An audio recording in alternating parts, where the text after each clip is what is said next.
Dear students, today we are learning one more important aspect of writing skills, that is summarizing a dialogue. In 3 sessions we will be learning what do we mean by summarizing the dialogue, introduction about it, what is a dialogue, what is a summary. Then we will be knowing about a particular term called paraphrasing, whether this paraphrasing and summarizing are one and the same. What are the points we have to remember while summarizing a dialogue? What are the steps that we have to follow during summarizing the dialogue? And in the last session, we shall see the examples that have been solved exclusively for you people. Ready, my dear friends? But before moving to this directly, just imagine that you are preparing a presentation for your college program, and that is told by your principal. You have given the task of looking after each and everything. They have made you as a leader.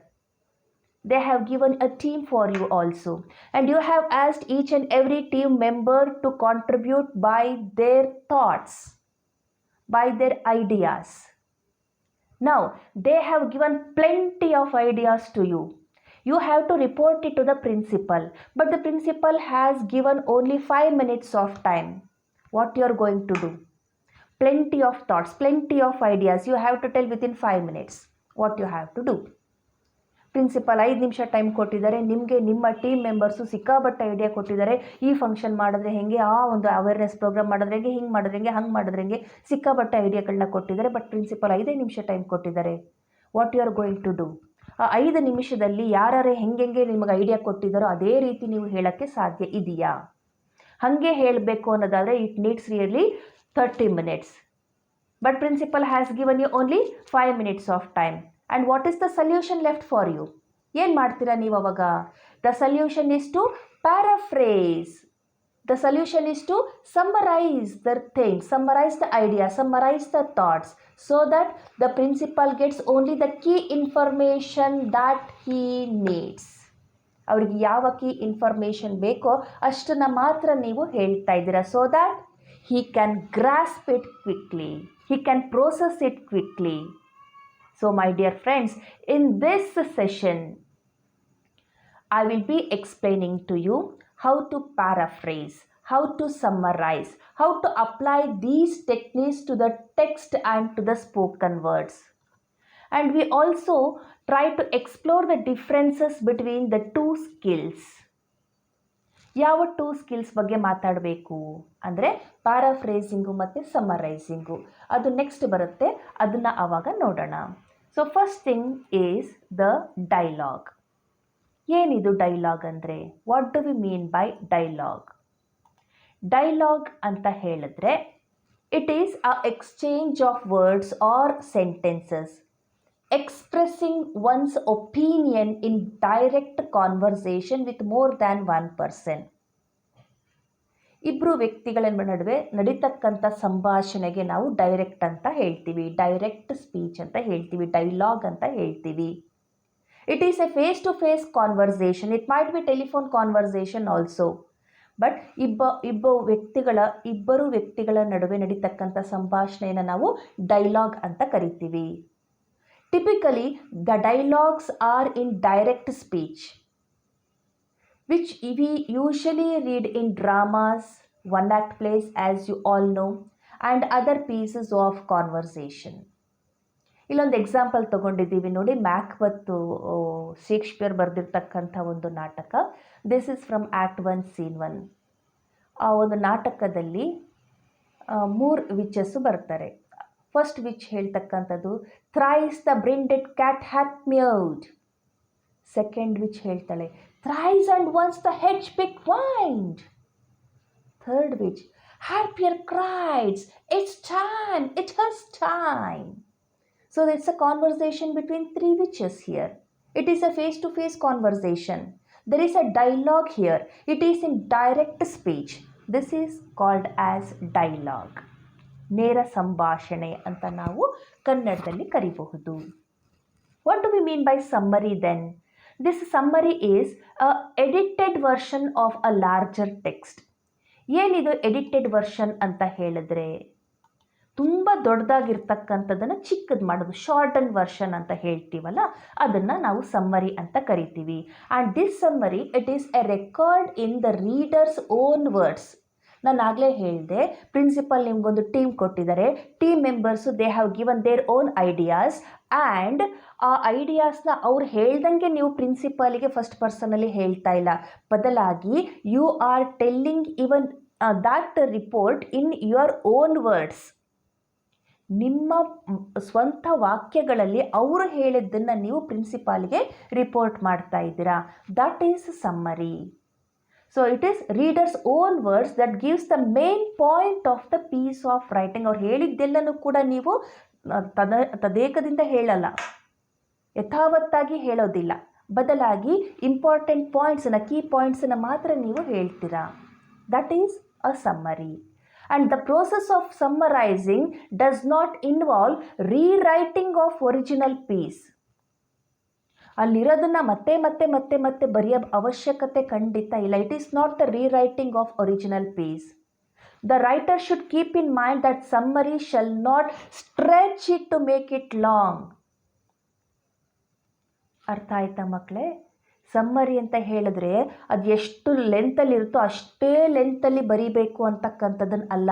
You need to condense it, you need to concise it, you need to brief it, you need to edit in your own words. That is called as summary. ಅದನ್ನು ನಾವು summary ಅಂತ ಕರಿತೀವಿ. And the good summary should give an objective outline of the whole piece of dialogue. ನಿಮ್ಮ friends ಏನೇನೆಲ್ಲ idea ಕೊಟ್ಟಿದ್ದಾರೋ ಆ idea ಔಟ್ಲೈನನ್ನು ಮಾತ್ರ ನೀವು ಪ್ರಿನ್ಸಿಪಾಲಿಗೆ ಹೇಳ್ತೀರಾ. Good summary should give that. A summary is a shortened passage. ಅದನ್ನು ನೀವು ಕಂಡೆನ್ಸ್ ಮಾಡ್ತೀರಾ, ಕನ್ಸೈಸ್ ಮಾಡ್ತೀರಾ, but it should retain the essential information of the original ಡೈಲಾಗಲ್ಲಿ ಏನು ಹೇಳಿದಾರೋ ಅದನ್ನೇ ನೀವು ಸಮ್ಮರಿನಲ್ಲೂ ಕೂಡ ಹೇಳಬೇಕು. ಮೀನಿಂಗನ್ನು ನಾವಲ್ಲಿ ಚೇಂಜ್ ಮಾಡಬಾರ್ದು. ಚಿಕ್ಕದು ಮಾಡೋದು ಅರ್ಥ ಏನಪ್ಪ ಅಂದರೆ ಮೀನಿಂಗನ್ನು ಚೇಂಜ್ ಮಾಡೋದು ಅರ್ಥ ಅಲ್ಲ. What it is in the original text that you have to put it in your summary. Original idea ಇರಬೇಕು, ಬಟ್ ಅಷ್ಟು ಉದ್ದವಾಗಿ ನೀವು ಹೇಳೋದಿಲ್ಲ. And there is a note here. You simply report back what the writer has said without making your judgement. ನಿಮ್ಮ predictions ಇಲ್ಲಿ ಬೇಕಾಗಿಲ್ಲ, ನಿಮ್ಮ judgement ಇಲ್ಲಿ ಅವಶ್ಯಕತೆ ಇಲ್ಲ. ಯಾರು ಏನು ಹೇಳಿದ್ದಾರೆ, ಯಾವ ಆಥರ್ ಏನನ್ನು ಹೇಳಿದ್ದಾರೆ ಅದನ್ನು ನೀವು ಹೇಳ್ತೀರಾ. ಅದನ್ನು ನಾವು ಸಮ್ಮರಿ ಅಂತ ಕರಿತೀವಿ. Hope you have understood this summary. And next paraphrasing ಬಗ್ಗೆ ಆಗಲೇ ಹೇಳ್ತಾ ಇದ್ದೆ. ಸೊ ನಾವು ಪ್ಯಾರಾಫ್ರೇಸಿಂಗ್ ನೋಡ್ಕೊಳ್ಳಿ. ಈ ಪ್ಯಾರಾಫ್ರೇಸಿಂಗಲ್ಲಿ ನಾವೇನೇನೆಲ್ಲ ಮಾಡ್ತೀವಿ.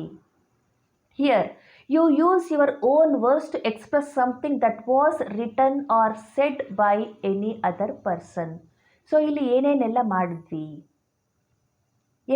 ಮಾಡಿದ್ವಿ ಪ್ಯಾರಾಫ್ರೇಸಿಂಗಲ್ಲಿ ನಾನಾಗಲೇ ನಿಮಗೆ ಹೇಳಿದೆ. When you paraphrase, you will be using your own words to express something that was written or said by another person. Paraphrase ಮಾಡಬೇಕಾದ್ರೆ ನಿಮ್ಮದೇ ಆಗಿರ್ತಕ್ಕಂಥ ಸ್ವಂತ ಮಾತುಗಳಲ್ಲಿ ನೀವು ಅದನ್ನು ಬೇರೆದವರಿಗೆ ಹೇಳ್ತೀರಾ. ಅದು paraphrasing. And you are putting it in your own words that can clarify the message, that make it more relevant to your audience, or it will give the greater impact for the listener. ನಿಮ್ಮ ಭಾಷೆಯಲ್ಲಿ ನೀವು ಹೇಳಿದಾಗ, ಭಾಷೆ in the sense ನಿಮ್ಮ ಮಾತುಗಳಲ್ಲಿ ನೀವು ಹೇಳಿದಾಗ, you are clarifying the message what you have own it. You are making it relevant to the listener. Your impact is greater there. ಇಲ್ಲಿ you might have used paraphrased material to support your argument, support your view point. ಅವ್ರು ಏನೇನೆಲ್ಲ ಹೇಳಿದರೆ ಆ view ಪಾಯಿಂಟನ್ನು ನೀವು paraphrasing ಮೂಲಕ ಹೇಳ್ತಾ ಇದ್ದೀರಾ. You are putting together a report, a presentation or giving a speech. You can use this paraphrase to maintain a consistent style. ಯಾಕೆಂದರೆ you want to avoid the lengthy quotations. The lengthy quotations yavaga when it is in the original text, or the lengthy conversation which you had with your team members. Team ಮೆಂಬರ್ಸಲ್ಲಿ ನೀವು ಎಷ್ಟುದ್ದ ಸಂಭಾಷಣೆ ಮಾಡಿದ್ರೋ ಅಷ್ಟುದ್ದ ಸಂಭಾಷಣೆ ನೀವು principal ಮುಂದೆ ಹೇಳಲಿಕ್ಕೆ ಸಾಧ್ಯ ಇಲ್ಲ. ಸೊ ನೀವೇನು ಮಾಡ್ತಾ ಇದ್ದೀರಾ, you are paraphrasing it, you are telling it in your own words, you are concising what it is to be told. But you can use it to pick out a single point. ಇಲ್ಲಿ ನೀವೇನು ಮಾಡ್ತಾ ಇದ್ದೀರಾ, you can pick out a single point from a longer discussion. What is the main idea? So ಸಮ್ಮರೈಸಿಂಗಿಗೂ ಪ್ಯಾರಾಫ್ರೇಸಿಂಗಿಗೂ ಏನು ವ್ಯತ್ಯಾಸ? Paraphrasing material should keep its original meaning and length. ಪ್ಯಾರಾಫ್ರೇಸಿಂಗಲ್ಲಿ author ಎಷ್ಟು ಉದ್ದ ಬರೆದಿದ್ದಾರೋ ಅಷ್ಟು ಉದ್ದ ಸಂಭಾಷಣೆಯನ್ನು ಇಡಲೇಬೇಕಾಗತ್ತೆ. ಅವ್ರು ಏನು ಹೇಳಿದ್ದಾರೆ ಮೀನಿಂಗನ್ನು ಚೇಂಜ್ ಮಾಡ್ದಲೇ ನಿಮ್ಮ ಸ್ವಂತ ಪದಗಳಲ್ಲಿ ನೀವು ಬರೀತೀರಾ. ಸಮ್ಮರೈಸಿಂಗಲ್ಲಿ ಆ ಥರ ಇಲ್ಲ. ಉದ್ದ ಇರೋದನ್ನು ನೀವು ಶಾರ್ಟ್ ಮಾಡ್ತೀರಾ, ಒಂದು ಪೇಜ್ ಇರೋದನ್ನು ನೀವು ಒಂದು ಪ್ಯಾರಾಗ್ರಾಫಿಗೆ ತರ್ತೀರಾ. Got the difference my dear friends? When you are writing a summary, you are condensing the lengthy passage. You are bringing it to a paragraph. While you are paraphrasing, the length is remaining the same. ಲೆಂತನ್ನು ನೀವು ಯಾವುದೇ ಕಾರಣಕ್ಕೂ ಕೂಡ change ಮಾಡೋ ಹಾಗೆ ಇಲ್ಲ. ನೀವು ಯಾವ ಒಂದು ಲೆಂತಲ್ಲಿ ಬರೀಬೇಕೋ ಅದು ನೀವು ಆ ಲೆಂತಲ್ಲೇ ಇರುತ್ತೆ. But you are writing it in your own words. That is the difference between paraphrasing and summarising. ಅದನ್ನೇ ನಾನಿಲ್ಲಿ ಹೇಳಿದ್ದು. Expressing something that was written or said by another person in your own words by keeping the same length of dialogue is paraphrasing. A summary is a brief overview of an entire discussion or an argument. A lengthy discussion can be said in a paragraph itself. That is called as a summary. And then what is this summarising? Summary ಬಗ್ಗೆ ಗೊತ್ತಾಯಿತು, paraphrasing ಬಗ್ಗೆ ಗೊತ್ತಾಯಿತು. ಈಗ summarising aspect ಬಗ್ಗೆ ನಾವು ತಿಳ್ಕೊಳ್ಳೋದಿಲ್ಲ. What is the summarizing a dialogue? This summarizing it is a powerful reading strategy. This increases understanding and retaining of information. ಯಾವಾಗಲೂ ಕೂಡ ನಾವು ದಪ್ಪ ಪುಸ್ತಕವನ್ನು ನೋಡಿದಾಗ ಓದೋಕ್ಕೆ ಮನಸ್ಸಾಗೋದಿಲ್ಲ. ಅನುಭವಕ್ಕೆ ಬಂದಿದೆ ಅಂತ ಅಂದ್ಕೊಳ್ತೀನಿ. ಚಿಕ್ಕ ಪುಸ್ತಕ ಇದ್ದಾಗ ಬಹಳ ಬೇಗ ಓದಿ ಮುಗಿಸ್ಬಿಡ್ತೀವಿ. That is the mentality of a reader. ಇಲ್ಲೂ ಕೂಡ ಅದೇ ಥರ. ನೀವು ಓದೋಕ್ಕೆ ತುಂಬ ಚೆನ್ನಾಗಿ ನಿಮಗೆ ಅರ್ಥ ಆಗ್ತಿದೆ, ಜೊತೆಗೆ ಅಷ್ಟುದ್ದ ಇರೋದನ್ನು ಚಿಕ್ಕದಾಗಿ ಚೊಕ್ಕವಾಗಿ ಹೇಳಿದರೆ ನಿಮಗೆ you are retaining the information. That is what summary is doing. When you summarize, you reaffirm the most important information of the text by using your own words. Summarise ಮಾಡಬೇಕಾದ್ರೆ ನೀವು ಅಲ್ಲಿರ್ತಕ್ಕಂತಹ ಒಂದು ಮೇನ್ ಪಾಯಿಂಟ್ಸನ್ನು ನಿಮ್ಮದೇ ಆಗಿರ್ತಕ್ಕಂಥ ವಾಕ್ಯಗಳಲ್ಲಿ ಬರಿತಾ ಇದ್ದೀರಾ. A summary can be completed in writing. It can also be told orally. It can be shown dramatically, artistically, visually, physically, musically. ಸಮ್ಮರಿಯನ್ನು ಬರೀ ಬರದೇ ತೋರಿಸ್ಬೇಕು ಅಂತ ಏನಿಲ್ಲ. ಹೇಳಬಹುದು, ಡ್ಯಾನ್ಸ್ ಆಡ್ತಾನೂ ಕೂಡ ತೋರಿಸ್ಬೋದು, ಡ್ರಾಮಾ ಮಾಡೋದು ತೋರಿಸ್ಬೋದು, ಆ್ಯಕ್ಷನ್ ಮಾಡೋದು ತೋರಿಸ್ಬೋದು, ಹಾಡು ಹೇಳ್ತಾನೂ ತೋರಿಸ್ಬೋದು. This is the essence of summary. ಅಷ್ಟು ದೊಡ್ಡದಿರೋದನ್ನು ನಾವು ಚಿಕ್ಕದಾಗಿ ಚೊಕ್ಕವಾಗಿ ಹೇಳ್ತಕ್ಕಂಥದ್ದನ್ನು ಸಮ್ಮರೈಸಿಂಗ್ ಅಂತ ಕರಿತೀವಿ. And this summarizing a dialogue means restating the conversation in a short paragraph. ಅಷ್ಟು ದೊಡ್ಡದಾಗಿರ್ತಕ್ಕಂಥ ಡೈಲಾಗ್ಗಳನ್ನ ನಾವು ಚಿಕ್ಕದಾಗಿ ಪುಟ್ಟದಾಗಿ without changing its meaning, we are restating it. But we are retaining the main idea. We are retaining the intention of the conversation. Main idea ನಮ್ಮದು change ಆಗ್ತಾ ಇಲ್ಲ. ಅವ್ರು ಹೇಳೋದನ್ನು ಶಾರ್ಟಾಗಿ ಹೇಳ್ತಾ ಇದ್ದೀನಿ. ಬಟ್ ನಾನು ಆಗಲೇ ಹೇಳಿದೆ, it is different from paraphrasing ಅಂತ ನಾನಾಗಲೇ ಹೇಳಿದೆ. ದಿಸ್ ಸಮ್ಮರೈಸಿಂಗಲ್ಲಿ ಏನೇನೆಲ್ಲ ಅವಶ್ಯಕತೆ ಇದೆ ಅನ್ನೋದನ್ನು ನಾವು ನೋಡೋಣ. ಸಮ್ಮರೈಸಿಂಗಲ್ಲಿ ನಾವು we see 3 aspects: keeping, deleting, paraphrasing. Keeping ಅಂದರೆ you need to keep only the important information and main ideas. ನೀವು ಸಮ್ಮರೈಸ್ ಮಾಡಬೇಕಾದ್ರೆ you need to pick only the important information, the main idea of that particular conversation. ಅದನ್ನು ನಾವು keeping ಅಂತ ಹೇಳ್ತೀವಿ. Deleting ಅಂದರೆ You should not include the supporting details in your summary. Conversationally, he comes, he goes, he laughs, he sits. ಒಂದೊಂದು action ಏನೇ ಇರುತ್ತೆ ಆದರೆ ಆ ಕಾನ್ವರ್ಸೇಷನಲ್ಲಿ ನಾವು ಅದನ್ನೆಲ್ಲನೂ ಕೂಡ ಇನ್ಕ್ಲೂಡ್ ಮಾಡ್ತಾ ಡೀಟೇಲ್ಸನ್ನ ನಾವು ಆ್ಯಡ್ ಮಾಡೋ ನೆಸೆಸಿಟಿ ಇಲ್ಲ. So you need to delete all that supporting details which is not necessary, which doesn't add to the main idea. And then the most important thing, you need to paraphrase using your own words. ಇಲ್ಲಿ ನೀವು paraphrasing ಅಂದರೆ you are writing in your own words. ಅಲ್ಲಿರ್ತಕ್ಕಂಥ ಪದಗಳನ್ನ ಬಳಸ್ದಲೇ ನಿಮ್ಮ ಪದಗಳನ್ನ ಬಳಸ್ಕೊಂಡು ನೀವು summarise ಮಾಡ್ತಾ ಇದ್ದೀರಾ.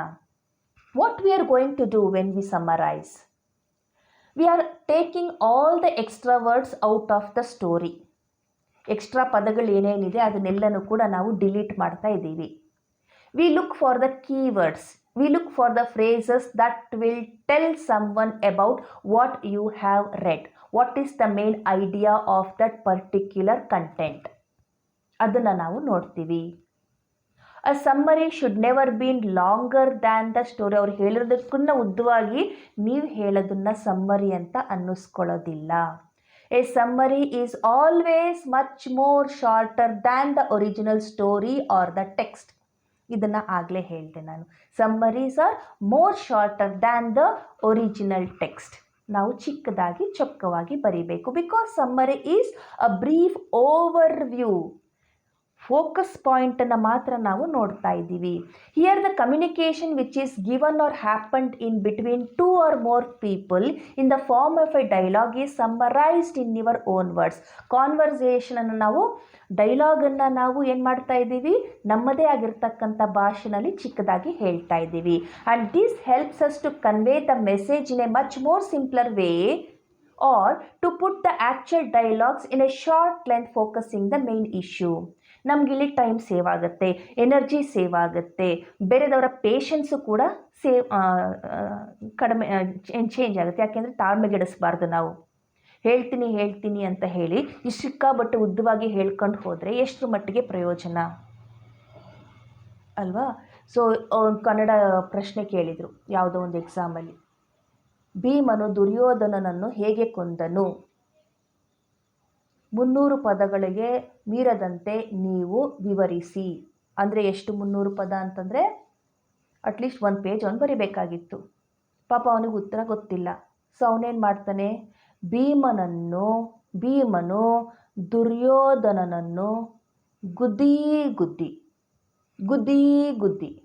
ಅಲ್ಗುದ್ದಿ ಗುದ್ದಿ ಕೊಂದನು.